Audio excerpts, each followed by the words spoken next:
Ayan, bali na dito na po si Tia Lynn at saka po yung kanyang anak na panganay, si Nini.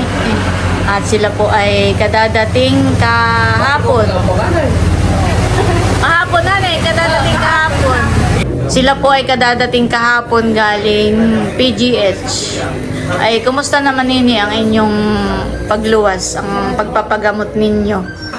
Yung in-refer nilang doktor, kay Doc Ocampo, ang sabi niya, nung nakausap namin, pinaliwanag niya, nag-drawing pa siya dun sa papel, na pwede niyang operahin talaga.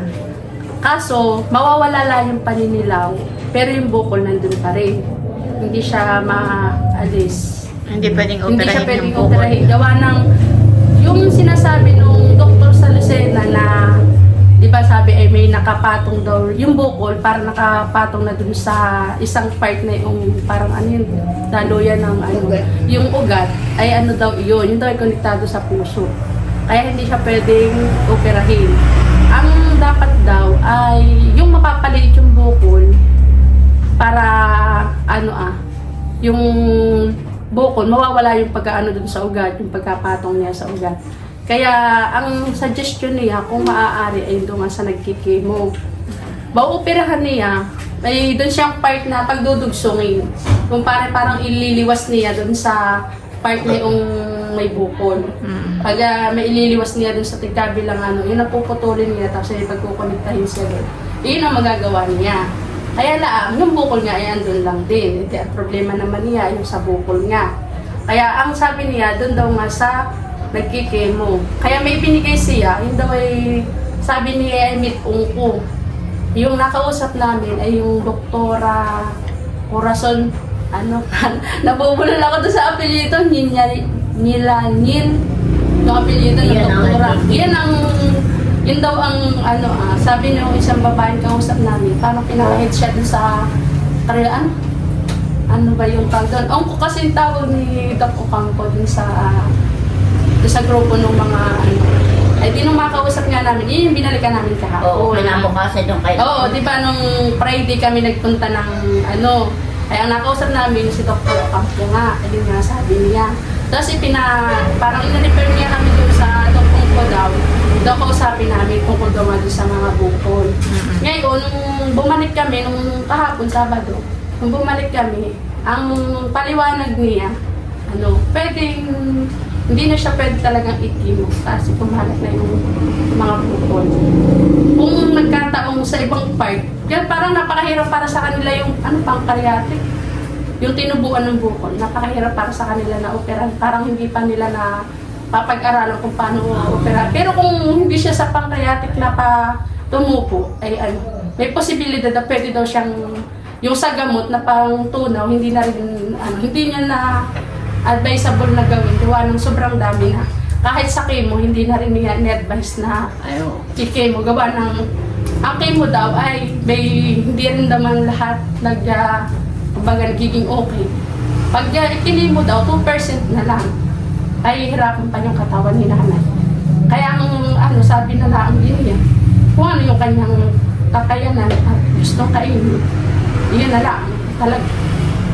Ang mga maaari namin gawin. Pinaliwanag natin niya na talagang wala na siya. Wala.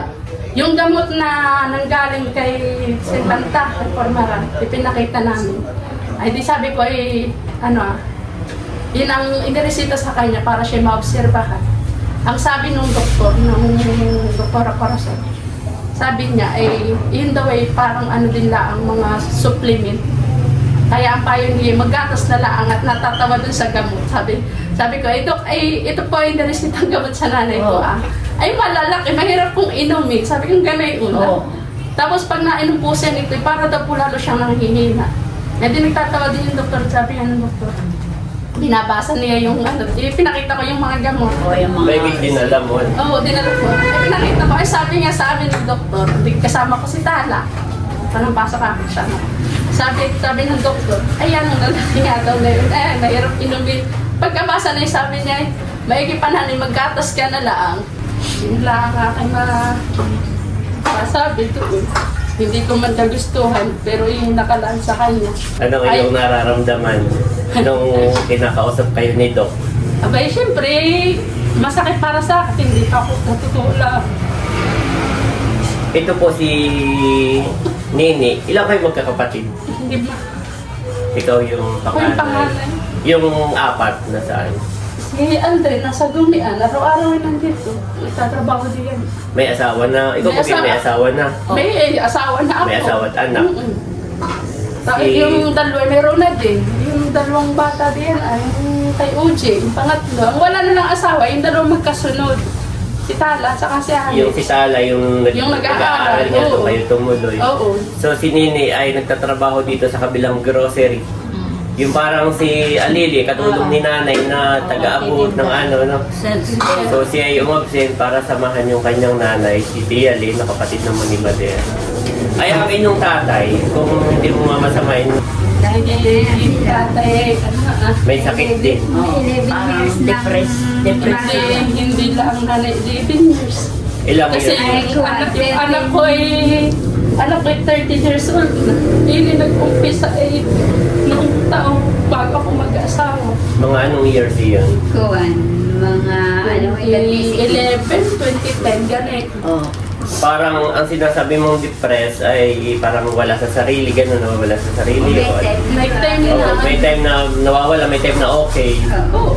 So ngayon hindi na rin siya nakakapagtrabaho, nasa bahay lang. Matagal na siya hindi nagtatrabaho simula nga ng mga taong 2011 or 2010. Bakit? Kaya Bakit? ate alin Siya daw ang Nagtatrabaho ko, no? Parang na-depress siya kaiisip, gano'n. Tapos yung... gano'n, bigla na lang hindi nag-inimik ka, parang gano'n. Tapos pag nakaisip na Oo. ako, may kaya si Kuya Eric. Last year. Na ano na din na. naisipang Nagalit tayo kahit walang Nagalit. magalit-galit. Kahit nga ang aking kabahay, atag din kagalitan. Tapos nitong mga 2 years na, na-stroke naman siya. Kaya na yung sila'y lumuwas, ang inaalala ni Tia Lynn ay baka walang magpakain dun sa asawa kasi nasa kwarto nga lang. So ngayon, ikaw ang panganay, parang sa amin, ang panganay namin si Ate Nels. So ikaw hahabaan mo ang pasensya mo. Mga kapatid mo, nariyan ang iyong nanay. Sabihan mo ang mga kapatid mo na pagka may time sila umuwi mo. Kaya ang ano lang naman eh, yung dalawa, di ba ito lang naman sa malapit. Ang malayo nga lang ay si Wapo. At nasa Sariaya ba kasi ngayon? Pagka may time silang umuwi, hanggat Sabi ang ko nga nanay, eh, hanggat ang nanay nandito pa, kapiling pa natin dito sa lupa, kumain kayo, sabay-sabay, gano'n. Sabi ko nga dahil sa kanila, Jollibee dito sa atin, Jollibee bago lang. Mag-picnic kayo sa Agos. Ganito yung pakaramdam Kayo magbanding, kayo kumain sa Labinilda. Jollibee naman. Oo. At at yun. least kahit kung dumating yung time na sinasabi ni Doktora Corazon, tinanong ko, Dok, kita po naman niyo ako. Ang hitsura ko, ang kalagayan ko. Palagay po ninyo, gano'n pa ako katagal. Eh sabi niya ay maswerte na yung mga 2 months. Sabi ko, ibig sabihin, kami nagkukwentuhan ng asawa ni Uji kanina. Sabi ko, ibig sabihin, pag ako nakalampas ng 2 months at ako nahinga pa, aba, kung masaya natin, ibig sabihin. Talaga, ipinagkaloob ng Panginoon na yung miracle sa akin. Kaya habang ako nahinga, aba, ay sasamantalahin ko na. Kaya sabi ko nga, ay mga minsan kami mag-Jollibee. Sabi ko kanina yung natira namin na binigay sa akin. Bakit mga minsan pa? Kahit mamayang hapoy kayo mag-Jollibee na. Si Alex. Ay, wala nga yung ano, yung plan. Ang schedule nga uwi ng mga yun, sa mahal na Ay, araw. ay matagal na pa. Mag-Jollibee kayo mamaya at pag dumating sila, di mag-Jollibee ulit kayo. Kaya sabi ko ay minsan sa buhay natin tayo naging magkasama-sama. Oo, Sa tama. hirap ng panahon, maski gusto ko, mahirap na tulong na itong pera. Sabi ko, total, may hawak pa naman akong konting pera. Ay di, doon tayo pumawas. Hindi naman gano'n kalalaki kung magsikain, tamang tingin lang. Ay di, at least naranasan natin tayo magkakasama na Kahit pag ako Kung hindi laging trabaho, dapat laging minsan may Kaya kailangan. ikaw bilang panganay talaga. Ikaw na yung parang tatay yung gawa ng tatay. Sabi mo ganyan niya ang sitwasyon. Si Tia Lynn. Lalakasan mo bilang ikaw yung tatay na magiging bagong ano sa inyong pamilya. Lagi mo kung kakausapin ng yung mga kapatid. No? At para sa akin, ang pansin ko, yung mga kapatid kong lalaki na kayo mahinang loob. Parang hindi ko alam. So sa madalit sabi, lahat ng magkakapatid, alam na ang sitwasyon ng nanay. Ilan pa yung nag-aaral doon? Si Tala na lang. Ayun, alagaan mo si Tala dahil baka mamaya mag-isip siya na mag-isip ay ang sabi mo yata isang taon na lang at siya graduating na next year sa na nag-aaral sa Maynila. Sabi ko nga sa Oo, kanya, wag siya tatagan niya. Dahil yung sakripisyo ni nanay, para ba siya makapag-aral. Kaya dapat ipagpatuloy niya yun dahil yun ang sakripisyo. Nakapalit ng kalagayan ni nanay ngayon. Dahil sa kagustuhan ni nanay na mapag-aaral siya, ay, yun, parang pinabayaan natin ni nanay yung sarili niya. Dahil wala naman iba siyang aasahan, hindi yung pag-araw-araw nga niya pinagkakakitaan. Ano ba ata? Napagdira. Hindi din naman ayon doon sa sinasabi ni Dr. Corazon na yung ikinamatay na Yung, yung Steve Jobs daw, yun daw, yung mga kilalang tao din. research na yan. Ay, di pinapakinggan ko. Si Steve Jobs, yun yung nag-invento ng iPhone. Oh, Siya yung founder at nag-invento ng iPhone. Napakahirap daw nga na yung sa paano Hindi Ang daw sakit ng kanyang sakit sa pareho daw nung kay Tia Lynn. Oo. Ay, hindi talaga Kinaya, oh. naditik nila ay parang Nadiditik yun ay parang ganito na sa akin, masyado nang malaki yung buko. Diwa na ito, sa yun daw pala. Ayun ay maraming pera yun. Yun yung millionaire sa... Yun na yung sinasabi. Isa sa pinakamayaman dati, Isa sa pinakamayaman pero walang nagawa. Yun daw, natatakpan yung from Nasa takting ilalim nung yung dito natin. Hindi siya nangangapa. Oo, Doon sa sinners ko kay Dr. Leong ay ano daw yun Grabe na. talagang matagal bago Hindi daw, last stage naman talaga sa ano kaya nalalaman. Hindi gaya nung iba na kung halimbawa sa Sa stage stage one pa lang, nakakapa. sa yung mga halimbawa. Parang may nakataklog pang kung anong part yung dito sa may ano natin, yung pancreatic. Kaya Pero, hindi agad na ano. Alam mo, Nini, Tia Lynn, yun ay isang patunay na hindi mahalaga kung ano yung sa dulo ng ating buhay, hindi mahalaga kung siya ay engineer, billionaire, Wala pa rin. kung ano yung narating mo, parang hindi mahalaga sa Panginoon. Ang mahalaga sa atin dito, yung habang yung journey mo, habang nabubuhay ka, yun yung mahalaga, yun yung memory na may iwan sa inyo. Kaya nga sabi namin kanina, kumain kayo, mag-picnic kayo, yung kasi yung mahalaga hindi yung Magbanding mahalaga kayo, ka na talagang namatay kang successful, parang what useless din Wala. Dibaga? Kaya ako natutuwa naman kay Tia Lynn dahil sabi mo nung nakaraan, naniniwala ka naman kay Jesus, kay Lord, at tinatanggap mo siya sa iyong puso. So, alam naman ninyo na kami nag-video. So, thank you Lord dahil nagagamit namin yung aming platform na kahit papaano ay makatulong yung ating mga meron tayong mga manonood na natatouch yung kanilang puso sa inyong kwento. Yan. Thank you Lord dahil sa buhay nila ay sila ay nagpaabot ng halaga na ito'y hindi pambili ng gamot dahil wala namang reseta, kundi pangkain na lang ninyo. Ibibigay ko kay Tia Lynn, no? So, thank you so much kay Ate Pinky. Yan, nag-email siya kay Janet at pakibigay daw sa iyo, Tia Lynn. Yan, ito po ay 5,000. Maraming salamat po sa nagbigay. Nag-sponsor. At bukod kay Ate Pinky. Ate Pinky, ay meron din pong gustong magpaabot sa iyo. Ito po yung sanay noong bago kayo umalis. Ay kasi nakalis na kayo. Kaya sabi ko, i-Gcash ko. Ay hindi ko na rin naman na i-Gcash dahil dumating na nga si Nini, si Tia. ay aabot ko na lang po sa inyo ng cash. Ito po ay galing kay Ma'am Teres. 3,000 po. Nini. Tapos po ay may isa pa nga tayong butihing subscribers o sponsor na nagpadala. Bali, ayaw naman niya magpabanggit ng kanyang pangalan. Ito ay 5,000. Para kay Tia Lynn. Pangkain, pabili ng ulam, lahat ng gusto ninyong kainin, Tia. Walang bawal sa iyo. Yung Maynila, dito. Maraming salamat po sa mga nagbigay ng tulong sa inyo. Sana ay maging malakas kayo parati para mas marami pa kayong matulungan. Yun lang, maraming salamat sa inyo at Panginoon, hindi pa rin po ako nawawalan ng pag-asa. Sabi ko nga, sa aking manugang, kanina, kinukwento ko sa inyo. Hanggang ako nahinga ako na asa.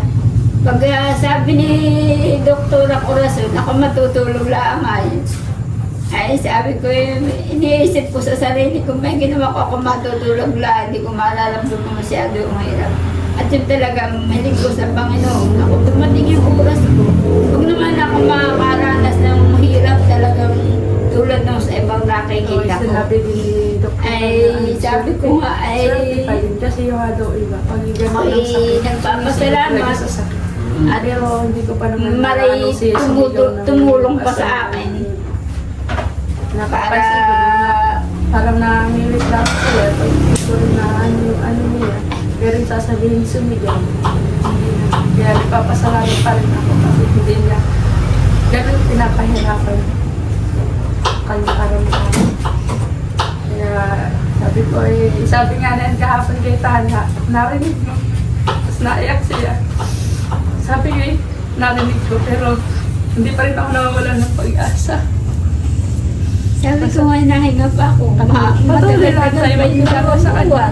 Aba, ay kung dito sa utos ni Doktora, kainin ko yung lahat na gusto ko, na kaya kong i-provide. Ay nandun pala yung kasama na himala ng Panginoon. Aba, di surti ko. Kaya sabi ko nga di minsan sabi na nakay naman sa akin, bakit? Ngayon lalo mas atin may Jollibee. Saka doon, anay ko yung naginasal at na yan dumating noon yan naman ay kahit paano nga ay nag-abroad gawa nga na. Iyan naman talaga ang katuwang ko. Ay di, nang dumating iyan, kumbaga para din naman kami one time, big time. Kahit kami, mag-anak sa inasal.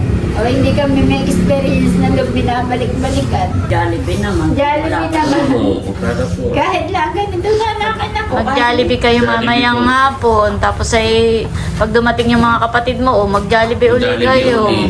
Kahit lang baga sabihin na, ay kakain na ako ng Prince Fries, at least kasama ko kayo. Makikita ninyo na kahit paano tayo magkakasama na masaya. Hindi yung maalala ninyo, bigla lang wala si nanay. Pero nahinga pa talaga ako, kaya ako inaasa pa. Hanggang ako inahinga, sabi may pag-asa. At sabi ko nga diyan, kahit naman pala pa paano, maganda naman yung bahay na tinutuluyan ng anak ko. Sulit pa din. First time nyo rin manonood. Oo. Kailan po kayo nakapunta? Kaya huwag mong iisipin na baliwala yung inyong lakad na nagpaglaang, yun ay may dahilan, bakit kayo na ipadala doon. Doon sa mga luwas namin, hindi kami makakarating doon sa kanagawin. Ako naman ay nagpapasalamat kay Tia Lynn. Tia Lynn, salamat po sa iyo. At ang tawag ko kay Tia Lynn ay Mama Lynn. Mama Lynn, salamat sa iyo. At nung ako napalipat dito sa munisipyo, ako'y mahal na mahal ni Mama Lynn ay alam ni nanay ay siya yung nagano sa paglalaba. Salamat Mama Lynn sa buhay mo. Yung sakripisyo mo alam namin. May mahal na mahal ni Mama Lynn salamat po. Kaya lang ako minsan, kulang yung ating oras para tayo magkaroon din ng bonding. Alam ni Mama Lynn yun, ako isa mo na ako napalipat dito. Ay, sa Mama Lynn na yung naglalaban ng mga doon. Pasko at yun nga yung trabaho ni Mama Lynn. Ako ipapasalamat at kung paano ko minahal ni Nanay, ganun din naramdaman ko kay Mama Lynn sa mga kapatid niya. Salamat po kaya din mo. Kayong magkakapatid. Kaya nung Pasko ay ako'y pumunta kay Mama Lynn. Ako'y nagpapasalamat at nababalitaan ko nga na siya nga niya noon ay nagkasakit. Sabi niya, mabalik kayo magpalakas. Kaya salamat po Tia Lynn ha. Kami po ay proud sa iyo. Yung mga sakripisyo mo ay yung sakripisyo mo po ay talagang si Tala, malapit ang gumraduate ay worth it naman po yung mga sakripisyo mo. Kami po ay narito lang at laging nakasuporta po sa iyong pamilya, saka po sa iyo. Mahal na mahal ka po namin. Salamat din ang pagmamahal. Lalo na sa nanay, sa tatay. Opo. Bagamat may mga time na kami medyo nagpapalitan na sabi. Parang bagang biglang main. Pero yung malamig lang. Ako'y... Dahil ang nanay at Opo. ang tatay ay ikalawa kong magulang. Ako'y bata, pinasubaybayan na ni Mama Lynn. Ako'y kasi laki pala ni Andres. Si Mama Lynn ay dito pa. Nasa tayo doon. Eh, talagang si Mama Lynn ay lagi ko nang nakikita. Lagi niya niriyan. Salamat po Tia Lynn. Ikay mahal na mahal po namin. Ano po? Ikay magpagaling. At ikay lagi namin pagdarasal. Pag ano po tayo po yung mag-Jollibee. Mga minsan ako kasama po sa inyo. Ako na po ang bahala. Ano po Mama Lynn. Salamat po sa iyo pong buhay. Salamat. Mahal na mahal ka po namin.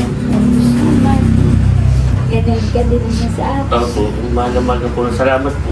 Nung Pasko, ako pumunta sa Kabangutan. Ako yakap-yakap ni Mama Lynn. At ako na may bibihira kang magagat. Ako yung busy sa trabaho. Ay pag nakikita ko, lagi ko niyayakap. Mama Lynn pati ang tawag ko. Alam ni Nanay yun. At parang siya ay tugurin ko sa kanya parang nanay rin, katulad ni Nanay. So salamat po diyan, Mama Lynn. Hanay, ikay po yung magpagaling. Mahal ka po namin. Sabi ko nga, ako nahinga pa kaya ako Opo, habang tama ako po. nahinga, ako umaasa, ako lalakas pa. Opo. Salamat po. Salamat. Ako ay magpapasalamat din kay ate. Saka pa. Lalo ka na. Iyang kataraya mo kung minsan ay ako na inaangatan din ng kailay. Pero kiwahal-lawal ko rin. Malaman namin sa atin. Sa platala. Dami nila tulad ng sinabi ni Bunso, nakita namin yung sakripisyo niya sa pamilya niya.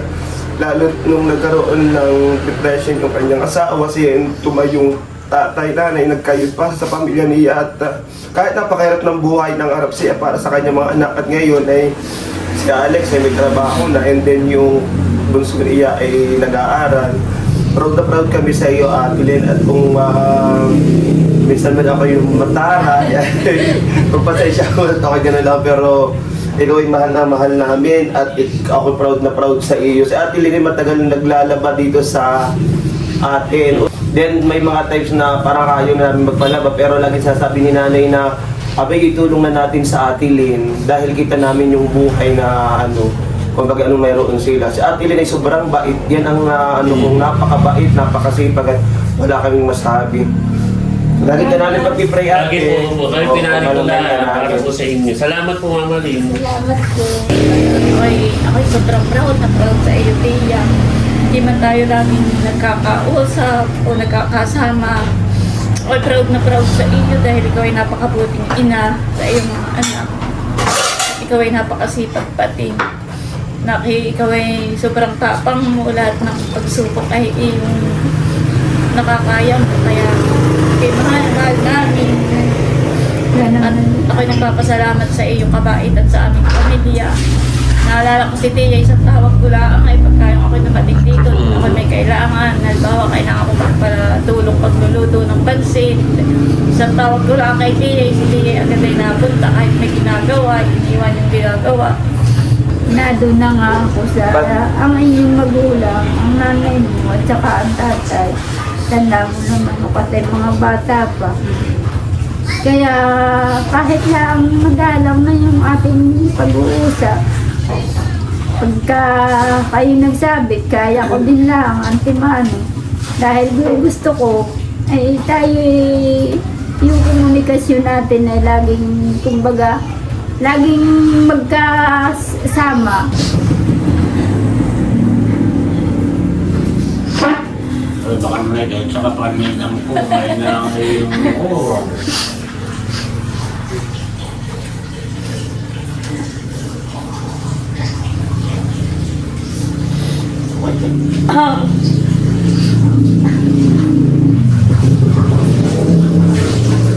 Hindi lumaki sa amin. Mali, pati yan din ay nasa amin na.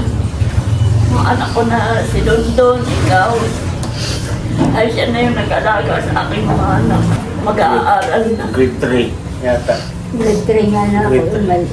Oo, malis na ito sa amin. Pero grade 4, Nag-grade one grade 5, nagbalik uli ako dito. Dati man na mahal ko. Kaya sabi ko nga kay ini, Auntie, tulungan mo. Dahil wala nga akong itulong na pinansyal nang may pambili man lang ng gatas. Kaya sinabihan ko si ini. Si nanay talaga yung una-unang nag-aalala kay Tia Lynn. Maraming salamat sa inyong mag-anak. Naramdaman ko yung pagmamahal. Hindi man ko lagi sinasabi yun. Ramdam na ramdam ko. Lalo na si Kuya. Na bagamat sabi nga ay may mga time na ganoon yung mga salita. Pero yung pagmamahal ko kay Kuya nung ako'y bata pa hanggang ngayon, kayong mag-asawa ay tinuring ko pangalawa kong magulang. Dahil Ayaw, minsan ang tatay magagalitin. Siyempre ka nga sabihan. Tiyan na may mabait. kayo naman ay sa inyo ko nga nakuha yung katatagan kung bakit na kaya kong suportahan yung aking mga anak. Nagpapasalamat ako, hindi naman yan lang yung mga tulong na ibinigay ninyo sa akin. Mahal na mahal ko kayo. Pero lalabing pa din ako, tako'y nahingat pa. Ay, oo.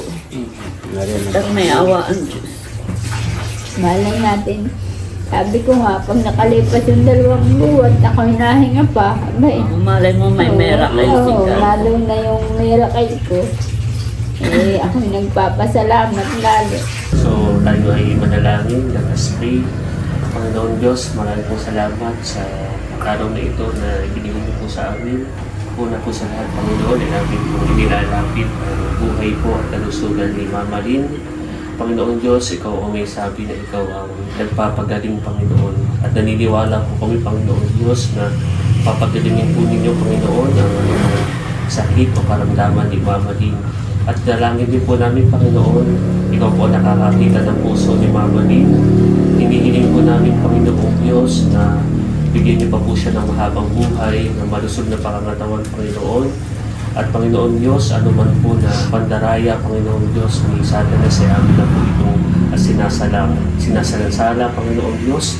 Bigyan niyo po siya ng malusog na pangangatawan sa Mama Lynn at maging pagpapala po sa Panginoon sa kanyang pong pamilya. Gabayan niyo po ang kanyang pamilya, Panginoon. At anuman ang mga kahilingan ni Mama Lynn, Panginoon Diyos, ito po ay amin na rin nilalapit at amin na po iniklaim, Panginoon Diyos, sa inyo na pinagalitan. Ito po aming sakot na langin sa pangalan ni Jesus. Amen. Amen.